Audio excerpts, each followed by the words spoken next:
নমস্কার বন্ধুরা, আপনাদের কাছে এই সজনে গাছটা দেখিয়েছিলাম। আজকে এই সজনে গাছে যে কটা ডাঁটা হয়েছে সেটাকে হারভেস্ট করব। হারভেস্ট করার পর আপনাকে দেখাবো যে কতগুলো ডাঁটা হয়েছে। আমার এই গিন্নি, আমি বললাম ডাঁটাগুলো তোলো, ডাঁটাগুলো তুলতে আসছে। আমার এই গিন্নি এসে গেছে, এই একটার পর একটা ডাঁটা ভাঙছে।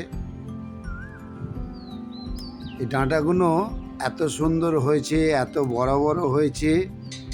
একটা টবের মধ্যে গাছটা 15-16 ফুট লম্বা হয়েছে।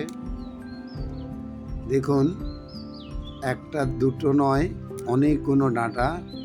মোটামুটি 2 দিনের তরকারি তো হবেই। এ ধরনের গাছ লাগিয়ে যে গাছের ফল খাওয়া, এর একটা আলাদা আনন্দ, আলাদা মজা।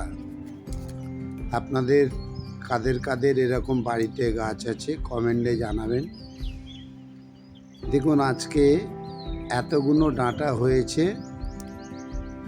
এই ডাঁটাগুলো আপনাদের কেমন লাগলো কমেন্টে জানাবেন। আবার পরের ভিডিওয়ে আবার যদি ডাঁটা হয় আপনাদের দেখাবো। নমস্কার।